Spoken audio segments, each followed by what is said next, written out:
Hi, thanks for being here. This is Pau of AiVoice, and I'm so happy to say that we're on the third week of CVAP. So fortunately, this intro is a lot better than the first two ones. Next run, video na kaagad. All right, game.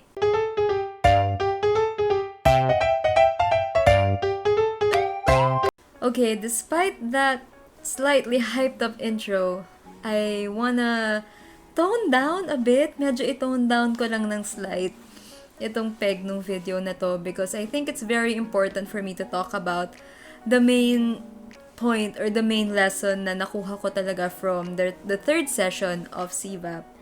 First of all, I just wanna say na ang bilis. Ang bilis niya. Parang kahapon lang day 1. Parang kahapon lang may awkward vlog tayo nung day 1. But here we are now on our third... Actually, tapos na. Tapos na yung third session or day 3. And we're making a vlog for day 3 now. And I think it's important for me to talk about the lesson na talagang napulot ko from that day. Let's start with the whole activity. We had an activity.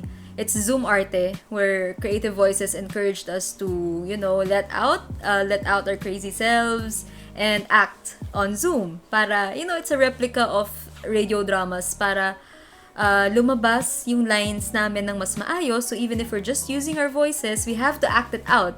Whether binivideohan kami or hindi, or whether people see it or not, we have to act it out para realistic din with how we deliver our lines.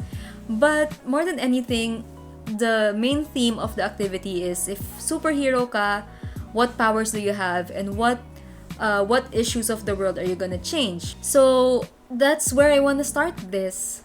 Kahit na kanina pa pala ako nagsa-start magsalita.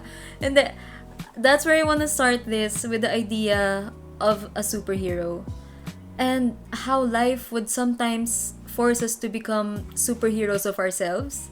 And once we become the superhero of ourselves, once we become our own superhero, we can be a superhero to others and inspire them to be the superhero of themselves as well.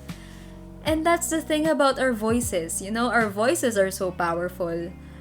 Sa Zoom Arte na yon, I was a kid superhero empowering a kid. Some people were lolo, lola, grandparents. Nabigyan namin ng buhay ang mga karakter na wala talaga. Pero dahil nabuo siya ng script, nabuo siya ng kwento, and all the more na nabuo siya ng boses namin, nabuhay siya. And that's the same thing about life, how important our voices are, not only to ourselves but to others as well. To ourselves all the more kasi kailangan mahal natin yung boses natin. Mahal natin yung boses natin para mahalin din ng iba yung boses natin.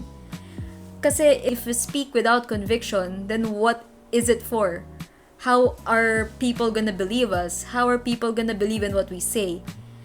And yun eh. That was day 3. How important our voices are and how important it is for people to love their voices. And that's mind-blowing kasi parang ang boses natin is not something that we consciously think about, at least for me.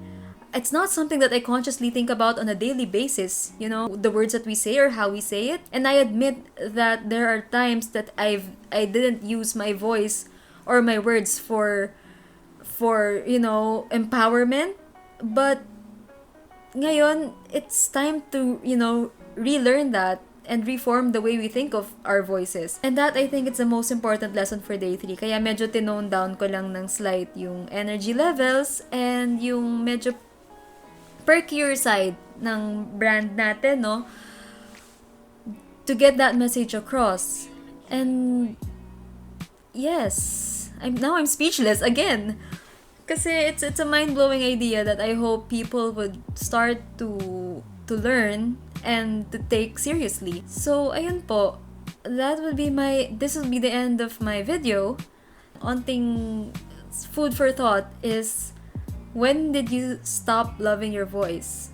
Or I hope you did not, but could you love your voice again? Could you start loving your voice again? Could you tell yourself that I am great so that I can become great? I am great so that I can be great for others and I can make others great. And that's the whole idea of CVAP. I become, I believe I am. And Grabe, ang powerful. Sorry medyo ano na ako dito, medyo nagiging tulala na naman ako, medyo nagiging emotional na naman ako. But, ayun lang po. That's it for me for day 3. And it's a bit of medyo cluttered thoughts ito kasi impromptu siya. I'm taking this as I go. I'm shooting this as I go along. But I hope kahit papano it made sense and meron kang napulot na aral from this video. That's it for me. I'll see you guys again next week on our last CVAP Batch 3 vlog. Oh no! Hindi mo na ako iiyak sa next video na. Alright, that's it. Bye everyone!